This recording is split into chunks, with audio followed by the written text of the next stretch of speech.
यदा यदा हि धर्मस्य ग्लानिर्भवति भारत अभ्युत्थानात् अधर्मस्य तदात्मानं सृजाम्यहं परित्राणाय हि साधूनां विनाशाय च दुष्कृतां धर्म संस्थापनार्थाय सम्भवामि जुगे जुगे।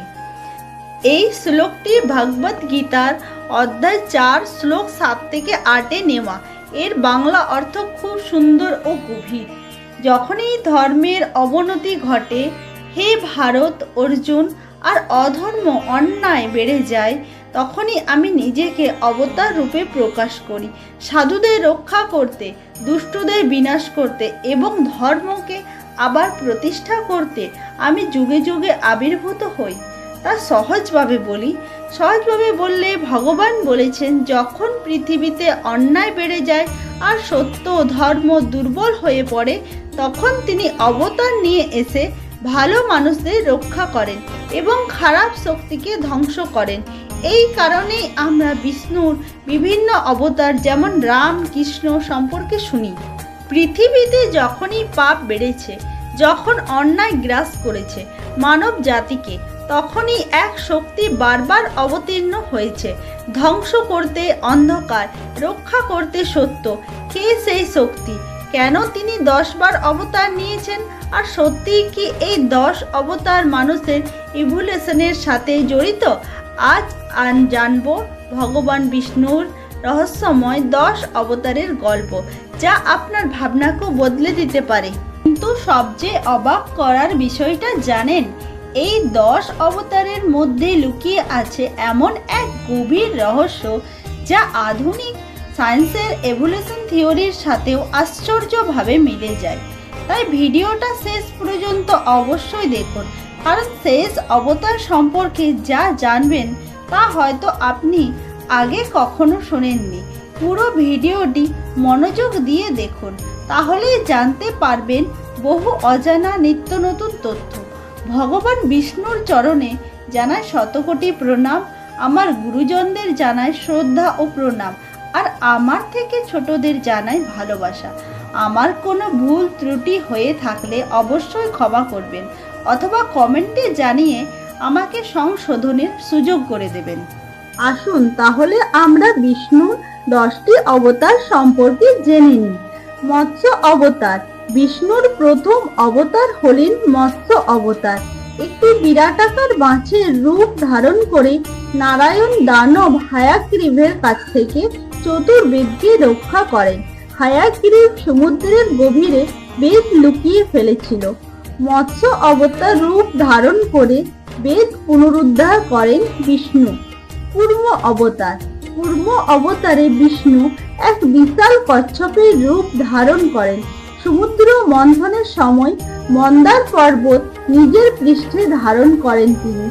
এর ফলে দেবতা ও দানবদের মিলিত শক্তিতে সমুদ্র মন্থন করা সম্ভব হয় এবং অমৃত উঠে আসে। বরাহ অবতার। বিষ্ণুর তৃতীয় অবতার হলেন বরাহ অবতার। এই রূপে বিষ্ণুর অর্ধেকটা মানুষ ও অর্ধেকটা বরাহের। বরাহ অবতার রূপ নিয়ে রাক্ষস হিরণ্যকের হাত থেকে পৃথিবীকে রক্ষা করেন তিনি। হিরণ্যক্ষ ছিলেন রাক্ষস রাজা হিরণ্যকশিপুর ভাই। গোটা পৃথিবীকে তিনি চুরি করে সমুদ্রের গভীরে লুকিয়ে রেখেছিলেন। পুরাণে নৃসিংহ বা নরসিংহ হলেন বিষ্ণুর চতুর্থ অবতার। অর্ধেক মানুষ ও অর্ধেক সিংহের রূপ ধারণ করে তিনি তার পরম ভক্তকে প্রহ্লাদকে রক্ষা করেন এবং প্রহ্লাদের বাবা রাক্ষস রাজা হিরণ্যকশিপুকে বধ। বামন অবতার। বটুক ব্রাহ্মণের রূপ ধারণ করে মর্তে আবির্ভূত হয়েছিলেন বিষ্ণু। প্রহ্লাদের নাতি ছিলেন বলি রাজা। গোটা স্বর্গ ও মর্ত অধিকার করে ফেলেছিলেন বলি। বামন অবতার রূপ নিয়ে তার কাছে 3 পা রাখার মতো জমি প্রার্থনা করেন ভগবান বিষ্ণু। 2 পায়ে স্বর্গ মর্ত অধিকার করে ফেলেন তিনি। তৃতীয় পা রাখেন বলির মাথায়। পরশুরাম অবতার। পরম শিব ভক্ত পরশুরামের রূপ নিয়েও জন্ম নেন নারায়ণ। এই রূপে তার বাবা ছিলেন ভৃগু বংশীয় যমদগ্নি ও মা ছিলেন রাজা প্রসেনজিতের কন্যা রেণুকা। ক্ষত্রিয়দের উদ্ধত ও অহংকার থেকে পৃথিবীকে রক্ষা করেছিলেন তিনি। রাম অবতার। ত্রেতা যুগে শ্রী রামচন্দ্রের কাহিনী আমাদের সবারই জানা। সেই রূপে জন্ম নেন নারায়ণ। অযোধ্যা রাজা দশরথ ও রানী কৌশল্যার পুত্র রাম পৃথিবীকে রাবণের অত্যাচার ও অনাচারের হাত থেকে রক্ষা করেছিলেন। এবার আমরা জানব শ্রীকৃষ্ণের অবতার। দাপর যুগে কৃষ্ণ অবতার রূপে জন্মগ্রহণ করেন বিষ্ণু। কুরুক্ষেত্রে ধর্মযুদ্ধে অর্জুনের সারথি হয়ে তিনি অধর্মের নাশ করেন ও ধর্ম পুনঃস্থাপন করেন। আবার আসা যাক বুদ্ধ অবতারে। গৌতম বুদ্ধকেও বিষ্ণুর নবম অবতার হিসেবে মনে করা হয়। এই রূপে ধর্মীয় অনাচার থেকে পৃথিবীকে রক্ষা করতে আসেন তিনি। বৌদ্ধ ধর্মের প্রতিষ্ঠা করেন বুদ্ধদেব। কল্কি অবতার। কল্কি অবতারই হলেন বিষ্ণুর দশম ও শেষ অবতার।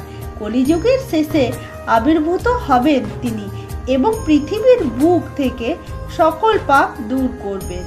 এবার সত্যযুগ শুরু হবে বলে মনে করা হয়।